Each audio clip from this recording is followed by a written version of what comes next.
Yeah, we're going to Zimbabwe. It's been a long time. I haven't been in probably like 4 or 5 years. I wish I would be going under like better circumstances, but it is what it is, and I have to go.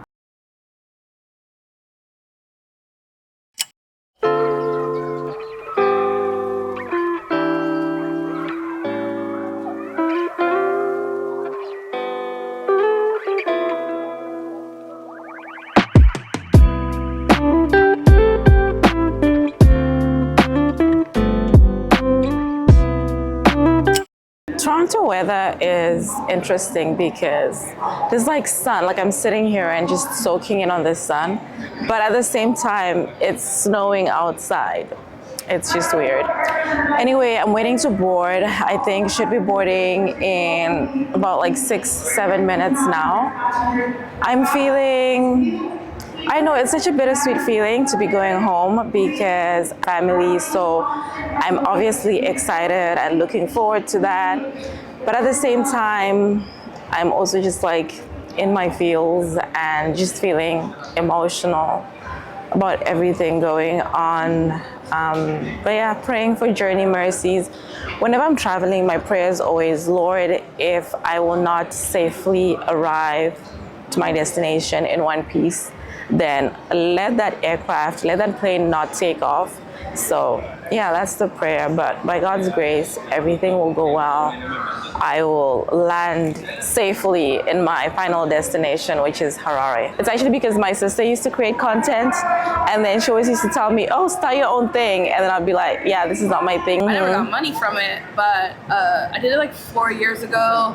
I got a couple like PR stuff, and then I like ghosted the internet. You say that my identity isn't you.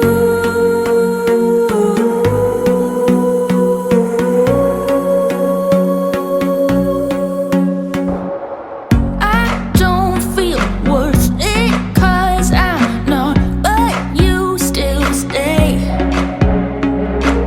You love me so much that you sent your son to save. It's true.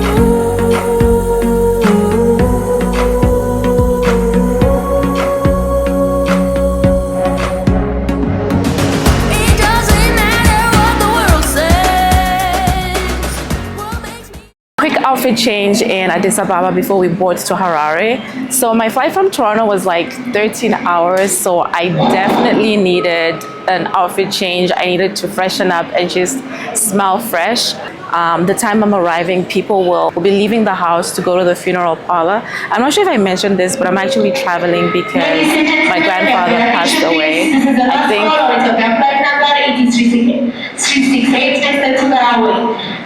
that's my flight. Let's go. forgave me, then save me. You're not mistaken, you're remaking my identity.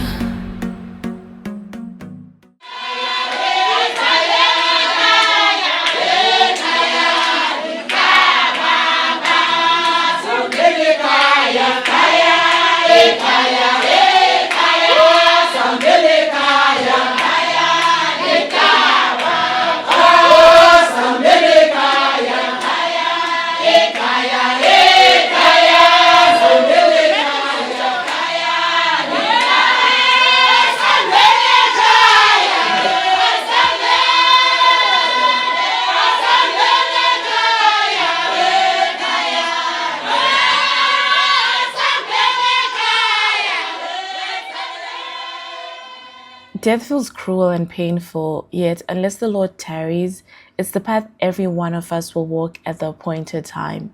By God's grace, my grandfather received the gift of a long, full life, 107 years. He lived with purpose, with impact, touching millions, and I'm grateful to be from such a heritage. Yes, it's sad that he's left the earth, really sad, because now I no longer have a grandpa, but I choose to celebrate the life he lived and the legacy he leaves behind.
uchaitawo wewe uchaita makuru kuna wao nokuti ndinoenda kunani kuna baba zvikanzi chinhu chipi nechipi chamuchakumbira kuna baba muzita rangu ndichachiita kuti baba akudzwe mwanakomana kana muchikumbira chinhu kwandiri muzita rangu ndichachiita. So, my flight from Addis Ababa to Harare got delayed, so I ended up getting to Harare, like really guys, I'm so tired. My flight from Addis Ababa to Harare got delayed, and I ended up getting to Harare like later than I was supposed to, so there was a very short window between the time that the service was starting at the funeral parlor and when I actually landed. So landed and just like had to rush straight to the funeral parlor. I actually came with my cousin's wife. We were on the same flight from Addis Ababa. So yeah, my cousin picked us up, went to the funeral parlor, attended the service there, then came back home, and just been like in one thing or the other ever since. I was feeling so fatigued and so tired, so I had to take a shower, and I feel like a little bit better. It's like 3:50 now, going to be 4 a.m. So yeah, I'm feeling a bit better after the shower. That was so helpful. But today was a beautiful day, I'd say. Like, my grandfather grew up so poor, and the fact that, you know, somebody who came from such a background is then, like, you know, made a national hero. And literally today the streets of Harare stood still as like we were driving through with, you know, his body. It's just like, yeah. This morning we drove to Sadza Growth Point, where one of the church camps Guvambwa is located. My grandfather founded one of Zimbabwe's largest indigenous denominations, with thousands of branches across Africa and millions of congregants worldwide. This particular campsite is where he received his call and his spiritual journey took a turn. His body was airlifted by the army from Harare to one of the local grounds, and then from there we drove to the actual church camp.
So it is 5:30 a.m. and we just left the church camp and we're heading to the town. We're gonna be burying or laying the body to rest. I don't know if it's a town. Is it a town? Let's just out a town. County. Growth Point. Just out a Growth Point. Just out a Growth Point. Yeah, so yeah, we're heading to that.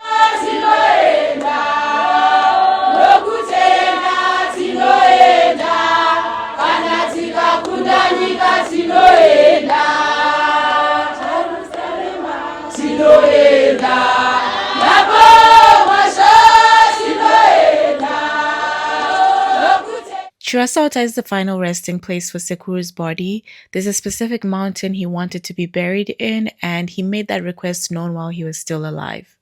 Because he was made a national hero, the burial was a collaboration, with the government taking a segment, the church taking another, and then the family.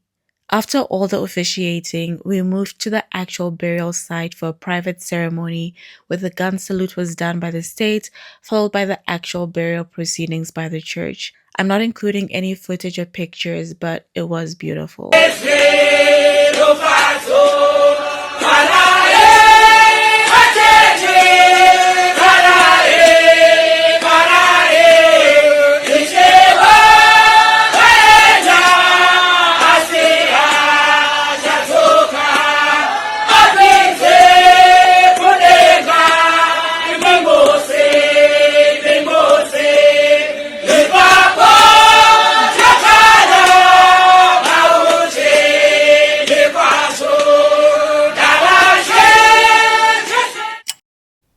Spending the night here was not the plan. We were supposed to drive back to Harare, but long story short, a few of us ended up spending the night. Welcome to Nyasha Nicole's channel. No. Nicole I thought you said. Nicole Nyasha. I thought you started by saying hi. Hey Hi guys. guys. I always laugh at you guys. Like sometimes plays them. Hi guys. Really? Like don't you get tired? Because everyone is just saying that. But I actually welcome back to our Please YouTube channel. don't do hi guys. I don't think I do hi Guys, guys. please don't. I think for the most part I just start, I get into it. I look at it. How did it? Everyone. Hi But I guys. can't tell how to do it.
This was the first time I actually lay down and slept in 3 days. I felt so refreshed. I was still tired, but it felt good to have had some sleep.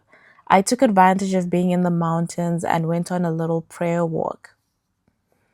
I also took time to visit the burial site again for some personal closure because yesterday was a lot. There was so many people, so much going on. It was just overwhelming.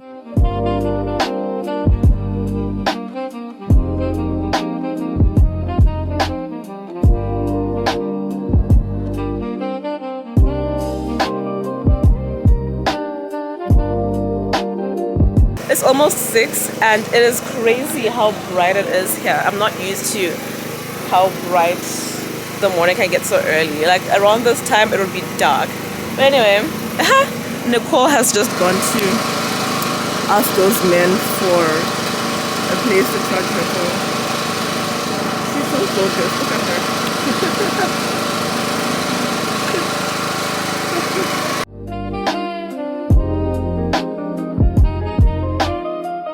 The event company is also here. They're tearing down their setup from yesterday.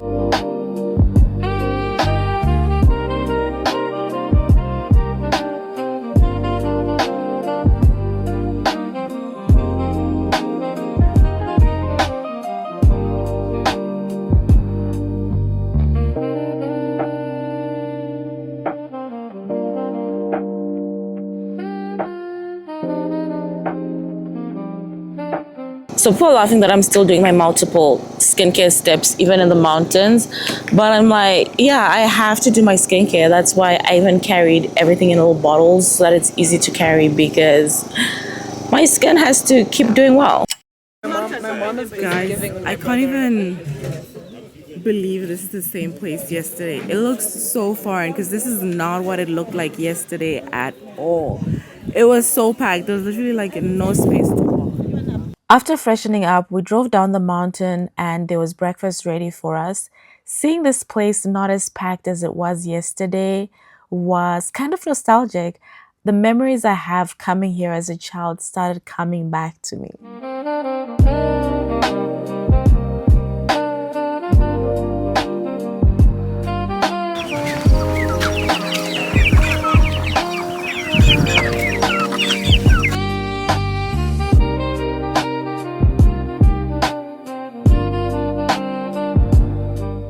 Later Later that morning, we drove back to Harare.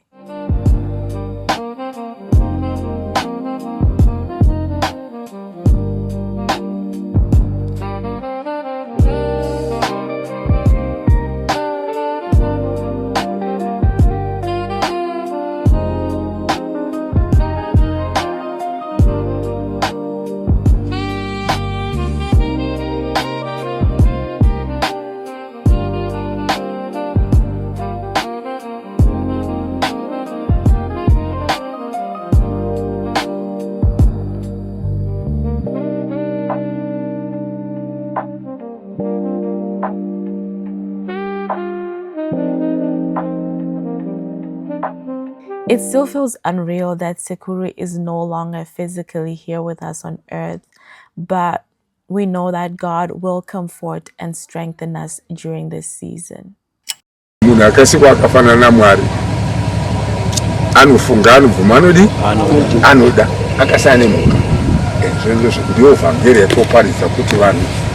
Vazive, Jesu watu vanhu vangu vaparidza mukuda kushayiwa zivo.